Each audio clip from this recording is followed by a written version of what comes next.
যুবক আল্লাহর গোলাম, শিরকের সংকেত বড় মারাত্মক। আল্লাহ বলেন আমি সহসায় শিরকের গুনাহ ক্ষমা করব না। এই শিরিক প্রধানত প্রথম দুই প্রকার, শিরিক ফিস জাত, শিরিক ফিস সিফাত। এই নামটাকে ভিন্ন নামেও বলে শিরকে আকবর, শিরকে আসগর। আবার এটাকে আরেক নামে বলে শিরকে জলি, শিরকে খফি। টোটাল শিরিক আবার পাঁচ প্রকার: শিরিক ফিল ইবাদাত, শিরিক ফিল কুদরত, শিরিক ফিল হুকুম, শিরিক ফিল ইলম, শিরিক ফিস সামঈ ওয়াল বাসর। আল্লাহ বলেন নেক আমল করবি 100% ইখলাস নিয়া, শিরিকের গুনাহ যেন ওখানে সুযোগ না পায়, শিরিক না থাকে। রিজিকের মালিককে কেউ যদি মনে করে আমাকে গ্রামীণ ব্যাংক রিজিক দেয়, ওই উসিলায় বেঁচে আছি, শিরিক। কেউ যদি মনে করে আমার চাকরি যদি ছেলে না করত, না খাইয়া মরে যাইতাম, শিরিক। চাকরি বাঁচায়, কথা বলেন না কেন? গর্তের পিপিলিকারে রিজিক দেয় কে? উড়ন্ত পাখি সকালবেলা উড়ে ডানা মেলে উড়তে উড়তে উড়তে সারাদিন, সন্ধ্যা বেলা পাখিটা নিজের পেট ভরে বাচ্চার খানা নিয়ে বাসায় ঢুকে। কে দিল খানা? জঙ্গলের হাজার হাজার হাজার প্রাণীরে কে খানা দেয়? নদীর মধ্যে হাজারো লাখো প্রাণীর খানা কে দেয়? ও সিংড়ার মুমিন বলো, ওই প্রাণীরা ভালো না আমরা ভালো? কথা বলেন। ওরা দামি না আমরা দামি? মানুষ বড় দামি। ওয়ালাকাদ কাররামনা বানি আদম।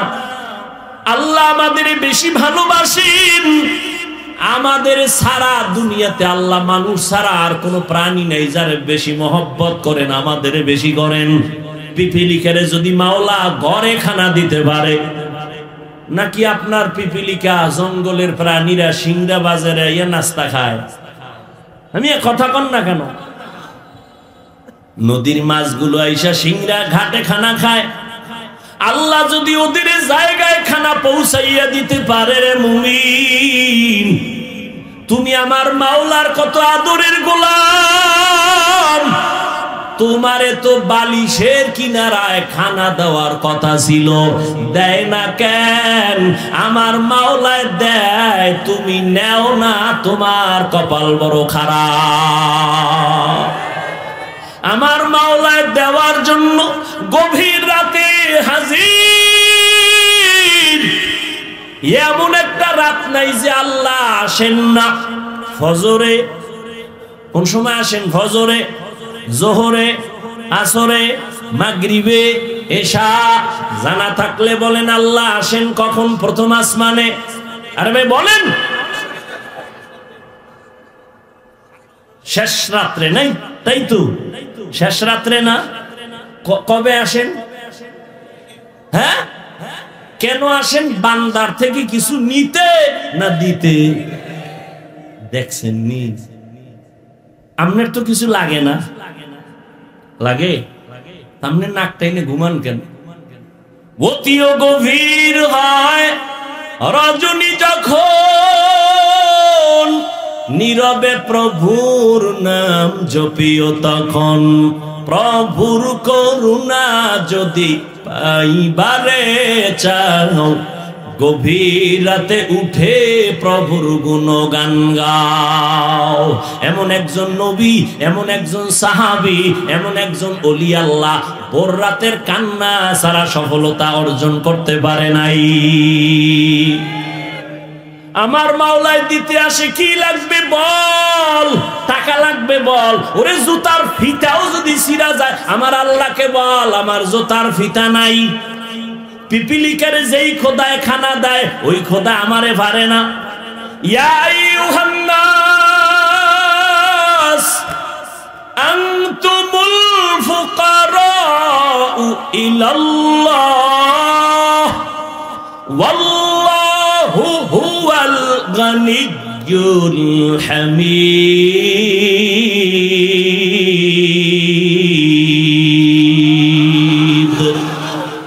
गर तवक्कुल मीकुमी हर सुबह शाम मीरा सानात रिस्क तू अज़ला मकाम जुज़बा हक़ची ज़े मखाज़ इंसो जा फज़ले उआ मस्ते दर जुमला जहा अल्लाह যদি নদীর মাছের খানা দেয় আল্লাহ কয় তোরা ফকির আমি আল্লাহ হলাম প্রশংসিত ধনী দুনিয়াওয়ালারা চাইলে কষ্ট পায় আর আমার কাছে না চাইলে আমি মাওলায় বড় কষ্ট পাই আমি মাওলা বড় আদর কইরা তোদের বানাইছি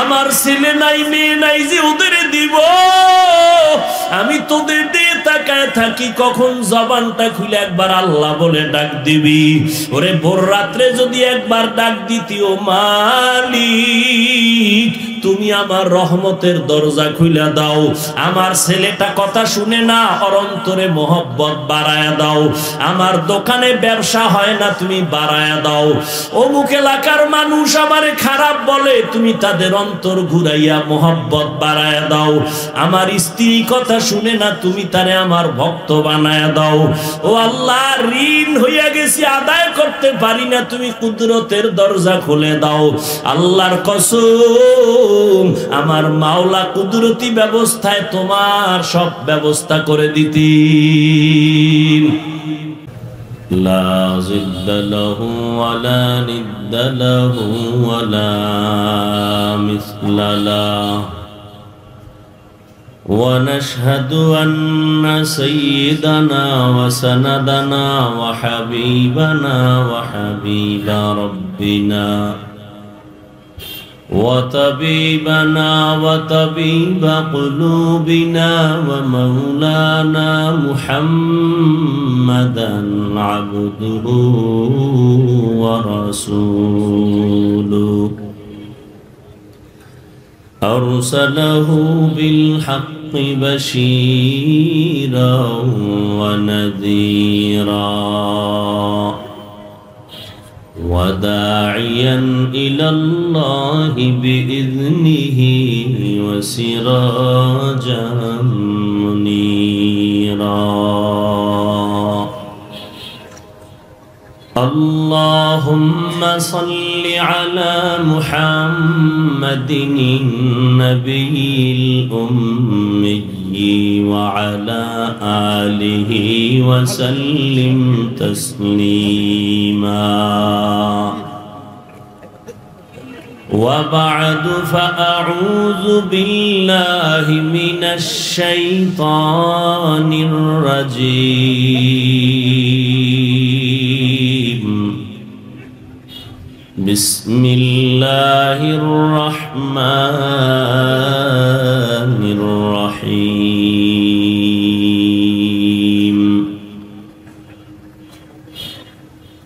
فمن كان يرجو لقاء ربه فليعمل عملا صالحا ولا يشرك بعبادة ربه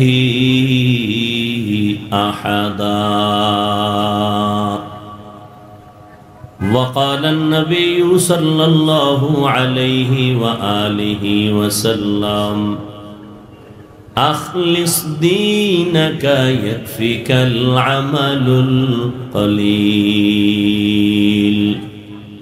أو كما قال النبي عليه الصلاة والسلام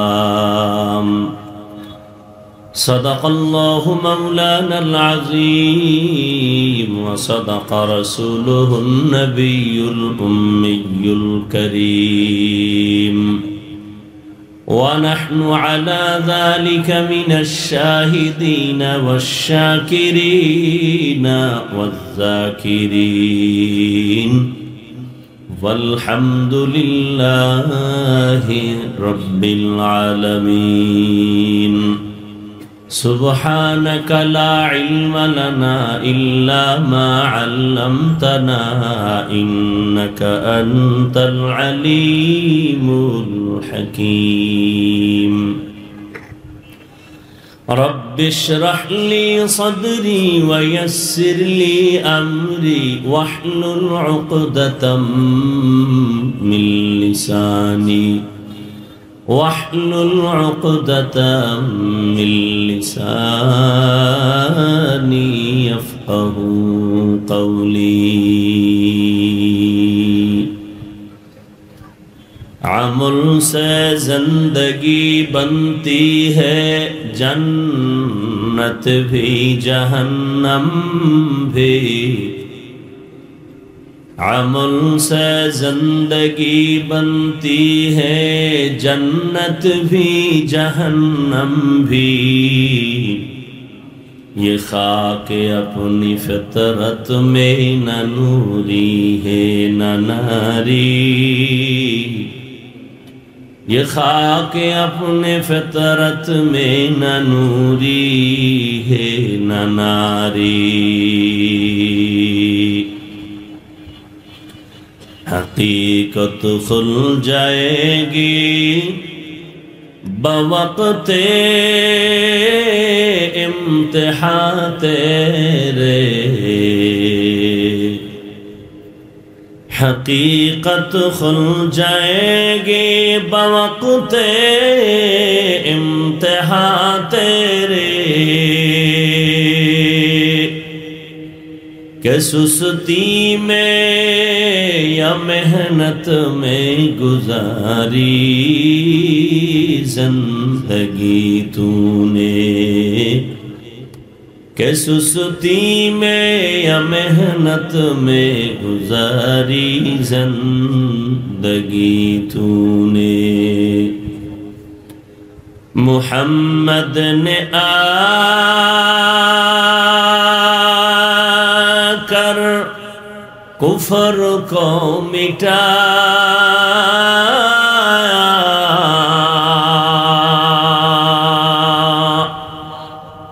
محمد نے آ کر کفر کو مٹایا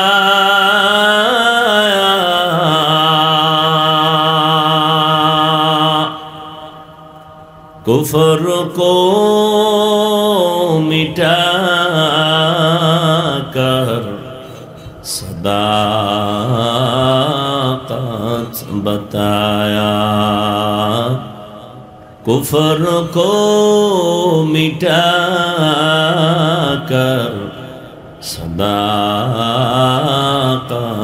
بتایا لا الہ الا اللہ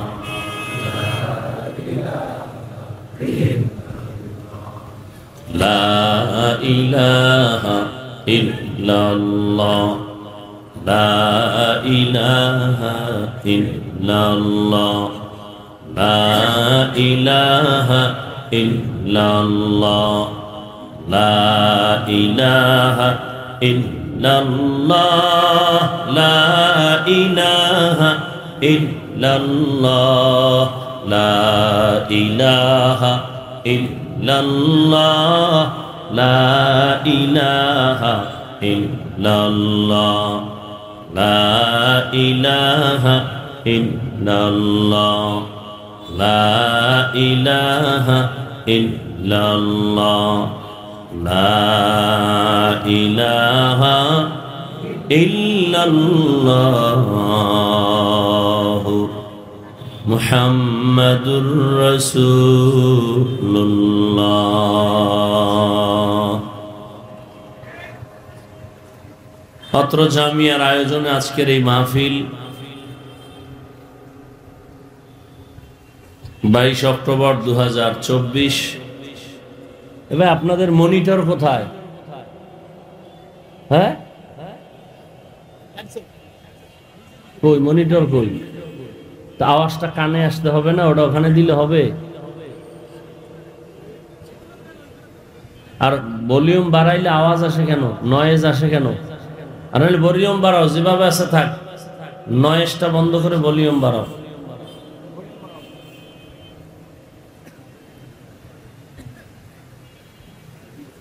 মহতি এ মাহফিলে উপস্থিত মোহতারাম সম্মানিত সভাপতি, প্রধান অতিথি, বিশেষ অতিথিবৃন্দ, হযরত উলামায়ে কেরাম, অত্র অঞ্চলের বিভিন্ন স্থান থেকে আগত আল্লাহ পাকের আশিকিন, জাকিরিন, শাকিরিন, মুহিব্বিন, মুরব্বিয়ান আযম, কলিজার টুকরা আমার সমবয়সী যুবক বন্ধুগণ, স্নেহের ছোট ভাই, পর্দার আড়ালে মা বোনেরা,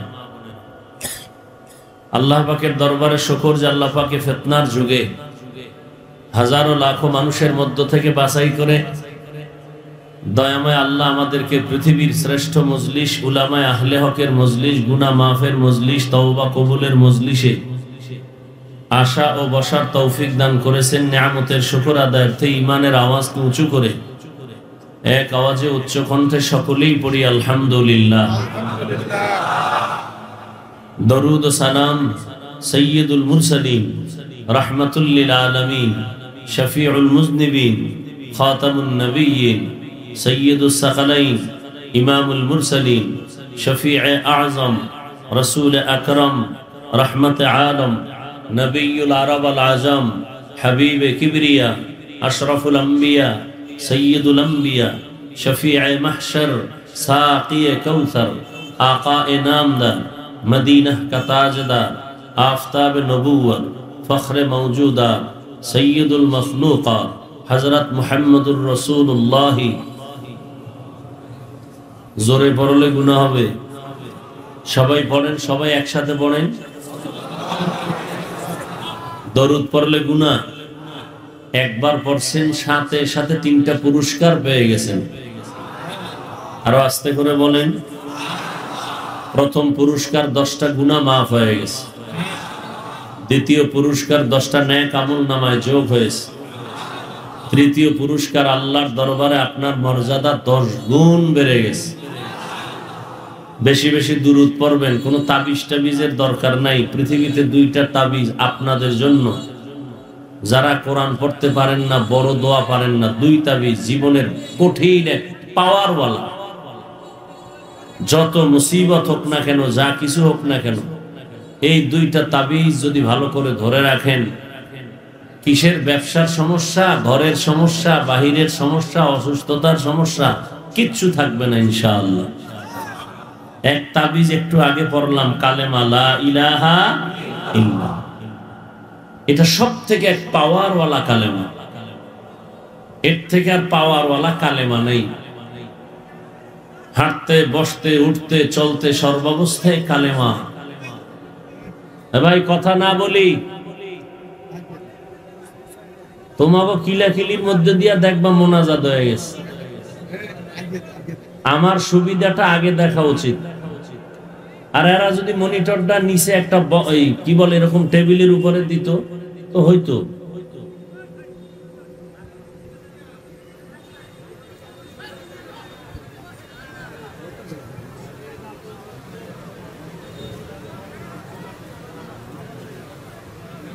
আল্লাহ কি যে বলবো,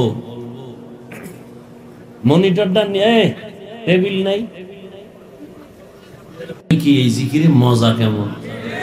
অর্থের দিকে খেয়াল করেন তো। লা ইলাহা ইল্লাল্লাহ অর্থ কি? আল্লাহ ছাড়া আর কেউ, আমার রিজিক দাতা আল্লাহ ছাড়া কেউ, আমার হায়াতের মালিক আল্লাহ ছাড়া কেউ নাই, আমার প্রিয় আল্লাহ ছাড়া আর কেউ, আমার ইজ্জত দেনেওয়ালা আল্লাহ ছাড়া আর কেউ। বাস এই জিকির হাঁটতে, চলতে, উঠতে, বসতে সব সময় করবেন আর খেয়াল করবেন আল্লাহ তুমি ছাড়া কেউ নেই। সম্মান দেয়ার তুমি ছাড়া কেউ নাই, ইজ্জত দেয়ার তুমি ছাড়া কেউ নাই, সুস্থ করার তুমি ছাড়া কেউ নাই, রিজিক দেওয়ার তুমি ছাড়া কেউ নাই। আল্লাহ তুমি আমার, আর কেউ আমার না। সাময়িক সময়ের জন্য বলি আমার বাড়ি, আমার গাড়ি, আমার ছেলে, আমার মেয়ে, মইরে গেলে কবরটাও আমার না। একমাত্র কে আমার আপন? আল্লাহ। এই ধ্যানে জিকির মোহাব্বত লাগাইয়া আর বাথরুমে গিয়া শুরু করবেন নি। আর একটা হলো দরুদ শরীফ। কমপক্ষে 100 থেকে 300 বার দরুদ পড়বেন প্রতিদিন। মনে থাকবে ইনশাআল্লাহ। ঘুমের সময় বিছানায় বসে বসে তাসবিহ নিয়ে পড়বেন। সময় থাকলে নামাজে যে দরুদ পড়ি এটা পড়বেন। সময় কম থাকলে ছোট আকারে যেটা পড়লেন এটা পড়বেন। দেখবেন আমলে নূর বাড়বে, চেহারায় নূর বাড়বে। এটা বলার আর ভাষা নাই যেটার কত পাওয়া। আল্লাহ বেশি বেশি দরুদের আমল করার তৌফিক দান করেন। আসমান ও জমিনের মাঝে কোনো দোয়া আল্লাহর কাছে গ্রহণ হবে না দরুদ ছাড়া। हर के बाशुद आमिले सल्लु मुदाम आतिशे दोज़ख शवद बरुए हाराम। বেশি বেশি দরুদ পড়বেন। দোকানওয়ালা ভাই দোকানে বসে আছেন, গল্প না করে দরুদ পড়েন। আন্তর্জাতিক চক্রান্ত বিধর্মীরা মুসলমানের ইবাদতের মাঝখানে ফাটল তৈরি করার জন্য, ব্যস্ত রাখার জন্য মোবাইল হাতে দিয়েছে। নামাজে মসজিদে গেছে, দেখে এখনো 10 মিনিট বাকি, কি করবো বয়ে বয়ে তো একটু মোবাইল দেখি, ফেসবুক দেখি। ওই যা দেখছে 10 মিনিট নামাজে দাঁড়ায় তার মুরাকাবা করতেছে। এই হলো আমগো নামাজ। আল্লাহ মোবাইলের গুনাহের থেকে আমাদের সব ভাইকে হেদায়াত দান করুন, হেফাজত করুন। উলামায়ে কেরাম অনেক আলোচনা করেছেন, আলহামদুলিল্লাহ আপনারা শুনেছেন। দোয়া করি উলামায়ে কেরামের কথাগুলো সহি তরিকায় উম্মাহকে আমল করার তৌফিক দান করেন। আরো আস্তে করে বলেন, উলামায়ে কেরামের ইজ্জতকে আল্লাহ বেশি বেশি বেশি বাড়ায় দেন। সবাই বললেন না? উলামায়ে কেরামের ইজ্জত বাড়লে সমস্যা না? কি সমস্যা? বরং আলেমদের ইজ্জত বাড়বে তো উম্মতের সম্মানও বেড়ে যাবে। আর আলেম যদি অপমানিত হয়, উম্মতেরও অপমান শুরু হয়ে যাবে। এই যত ঝামেলা সোনার বাংলায় শুধু আলেমদের সাথে বেয়াদবি করার কারণে। আপনি কার দিকে আঙ্গুল নিচ্ছেন জানি না, আমি আমাকে বলছি, আপনি আপনাকে বলা উচিত। আপনি বলবেন আওয়ামী লীগ, আপনি বলবেন বিএনপি, আমি বলবো ওটা সবাই জানে। আমি বলবো যেটা কেউ খেয়াল করে না ওইদিকে আমি আঙ্গুল দিব। আপনি যে ফেসবুকে আলেমের বিরুদ্ধে লেখেন, আপনি কম খারাপ নেই, আপনি কম খারাপ নেই। আলেমের বিরুদ্ধে যারা লেখালেখি করে সম্মান কমাবার জন্য, এরা এই জমিনের মধ্যে ফাত্তান, ফিতনাবাজ। আল্লাহ এদের হেদায়েত দান করুন। যারা আলেমদের সম্মান কমানোর জন্য বিভিন্ন প্রপাগান্ডা ছড়ায় মিডিয়ায়, ফেসবুকে, আল্লাহ ওদের হেদায়েত দান করুন। আল্লাহ তাদের হেদায়েত দান করুন। হেদায়েত কপালে না থাকলে আল্লাহ আপনি দমন করে দেন। এই কথাগুলো কেন বললাম? কিয়ামত পর্যন্ত 1 সেকেন্ডের জন্য আর কোনোদিন দ্বীনের দাওয়াত নিয়ে নবীজি আসবেন না। নাকি নাটোরে আসবেন, সিংড়াতে আসবেন, বাইতুল মোকাররমে নবী মাঝে মাঝে আসবেন, সত্য কথা বলবেন বাঘের মতো। মুসলমানের একটা আওয়াজ ভণ্ড বাতিল নাস্তিকদের জন্য একটা আতঙ্ক। দেশ স্বাধীন হইছে, নাক টেনে তেল লাগায় ঘুমাইতেছেন না? মুসলমান নাকে তেল লাগায় ঘুমাবে সেই দিন যেদিন মুসলমান স্বাধীনভাবে দ্বীনের পথে চলবে। কোন নাস্তিক সেখানে নাক গলাবার সাহস পাবে না।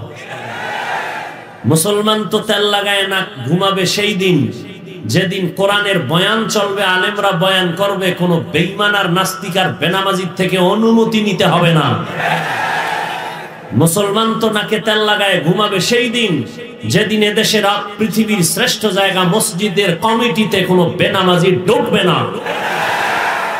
মুসলমান নাকে তেল লাগায় ঘুমাবে তো সেই দিন যেদিন কোরআনের মাদ্রাসার ফ্যাক্টরিতে কোনো সুদখোর, কোনো ঘুষখোর হস্তক্ষেপ করার দুঃসাহস পাবে না।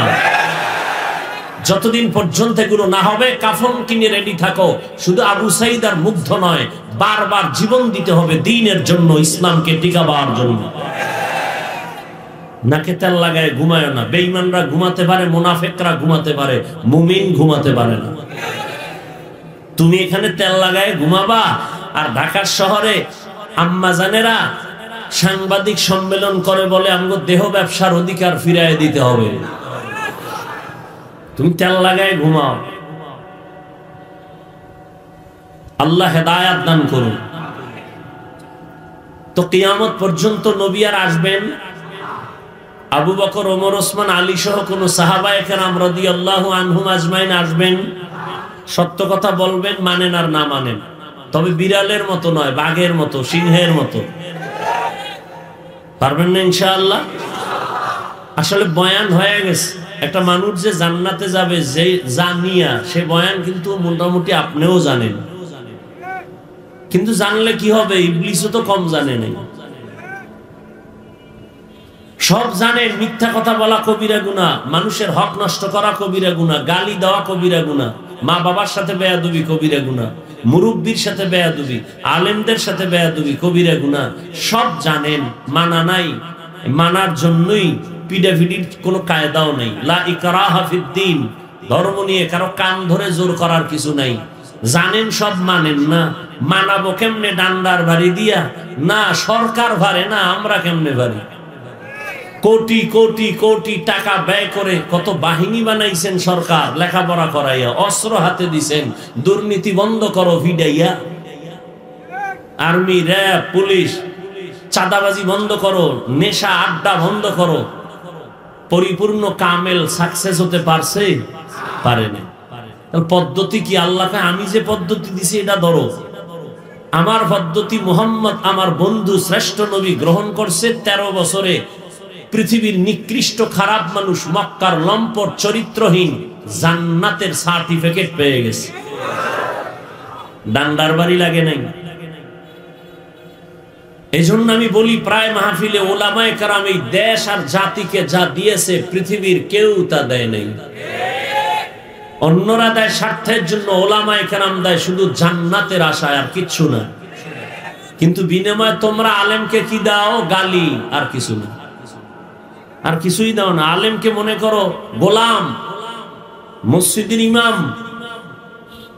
এক বেলার নামাজে না থাকলে রিক্সার ড্রাইভারও ধমকায়, হুজুর গেছিলেন কই?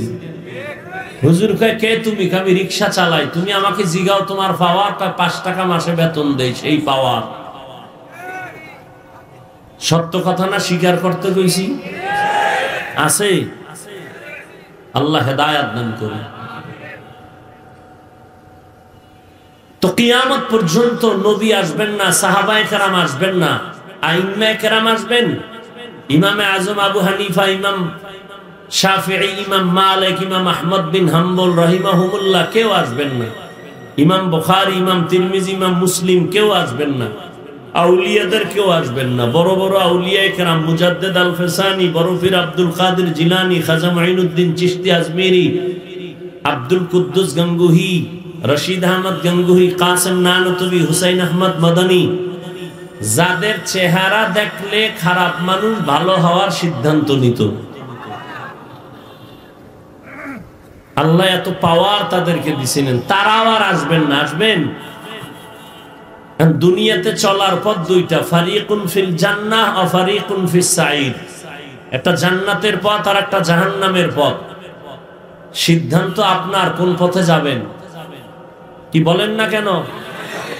চিন্তা করতে হবে না? তা চিন্তা কইরেই কইেন, জাহান্নামের পথ না জান্নাতের? সবাই একমত? কিন্তু এই পথ তো আপনারা খুঁজে পাইতেছেন না। পথের মাঝখানে ভেজাল ঢুকে গেছে। কি ভেজাল?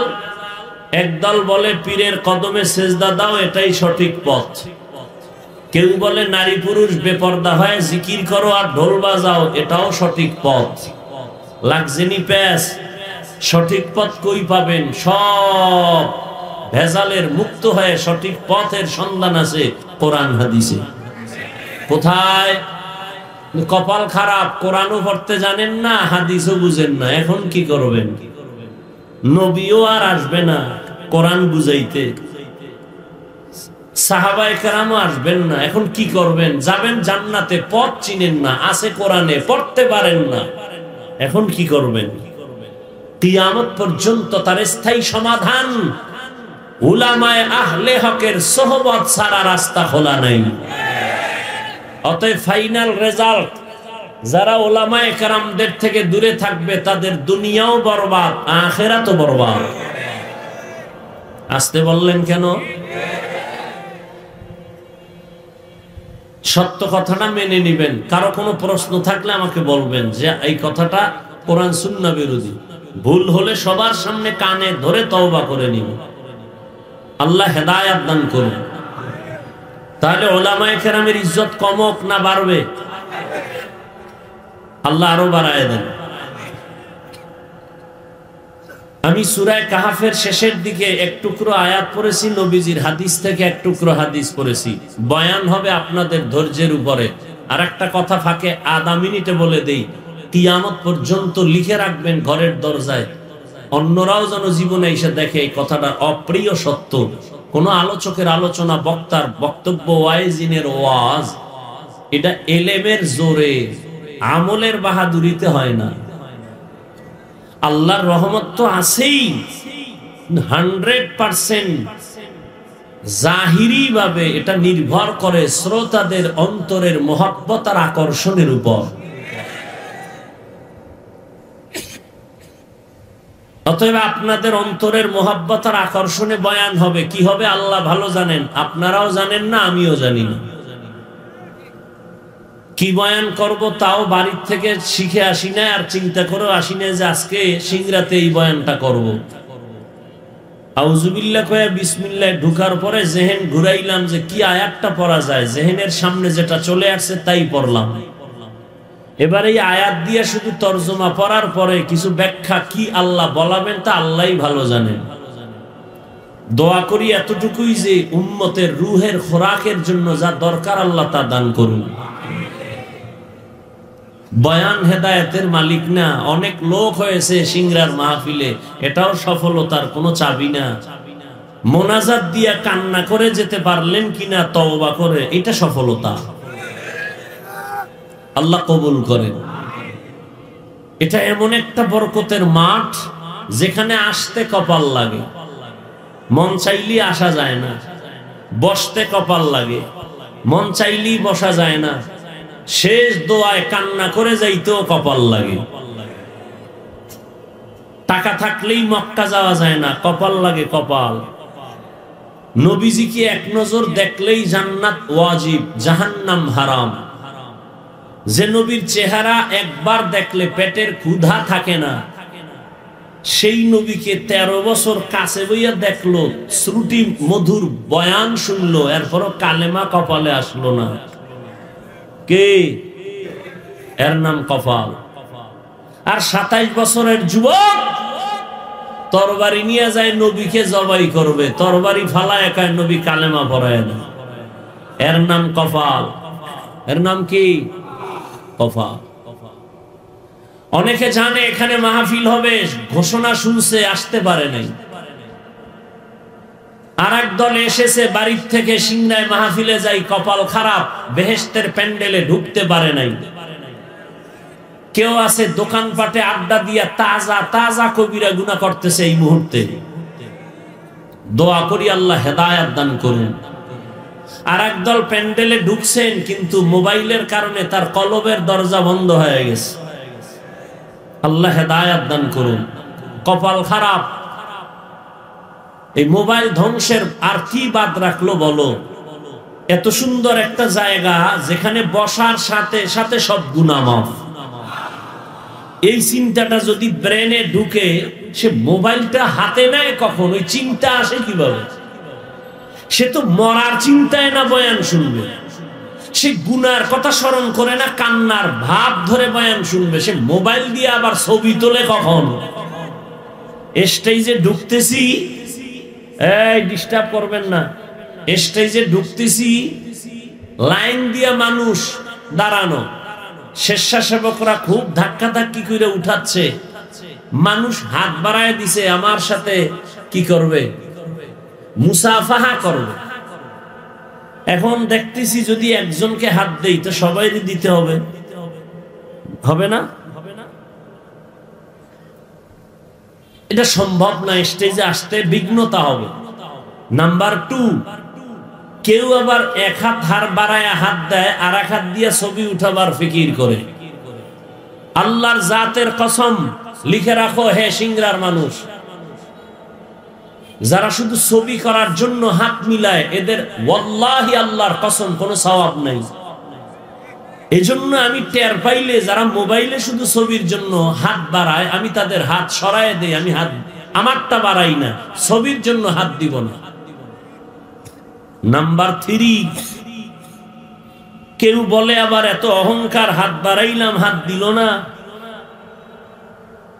বাংলাদেশে আমি বান্দা শুকর আদায় করি আল্লাহ, কুত্তার মতো সারা দেশে দৌড়াইয়া না খাইয়া কষ্ট করে 2 ঘন্টা 1.5 ঘন্টা 1 ঘন্টা ফজরের পর, জোহরের পর, আসরের পর, মাগরিবের পরে, এশার পরে চেঁচামেচি কইরা এরপরে স্টেজে বৈশা আবার সমস্ত মানুষের সাথে হাত মিলাবার জন্য সময় দেই। এটা চোখে বাজে না? ছবির হাতটা সরাইছি, ওইটা বাইজে গেছে না? অহংকার। আর স্টেজে বৈশা যে মোনাজাতের পরে মুসাফা করি, লাইন দিয়া মানুষ আসে মুসাফা করি, এটা চোখে বাজে না?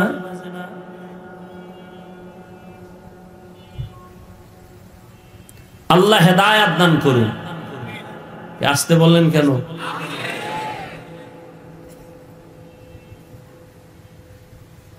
ওই যে বললাম একটু আগে, 13 বছর নবীরে দেখছে, কালেমা পড়ে নেই। তা আমার বয়ানে সব হেদায়েত হবে? এ চিন্তা করাও তো গুনাহ। এরপরেও আশা ছাড়ি না, যদি আল্লাহ কাউকে কবুল করে ফেলেন তাহলে মাহফিল কামিয়াব, আমরাও কামিয়াব, আল্লাহ কবুল করেন। তো যাই হোক, মোনাজাতের টাইম খুব কাছায় আসতেছে। বয়ান হবে, আল্লাহ বলাবেন, আপনাদের দোয়া এবং ধৈর্যের উপরে বয়ান হবে। উঠবেন, আমিও হাত উঠাই দেব। কারণ আমনে বাড়ি যাবেন, আমার যাওয়ার দরকার আছে না? তা আমনের ঘুমে টানলে আমারে টানে না। তবে আমার বিশ্বাস আপনি ঘুমাইতে যাইবেন না, আপনি যাবেন বিড়ি টানতে। আর না হয় বাসায় গিয়ে মোবাইল চালাবেন, আর কোনো কাম নাই। বাঙালি রাতে ঘুমায় না, সারা রাত মোবাইল দেখে কবিরা গুনাহ করে। ঘুমায় ফজরের আগে নামাজ বাদ দিয়া। আল্লাহ আমাদের সবাইকে হেদায়াত দান করুন।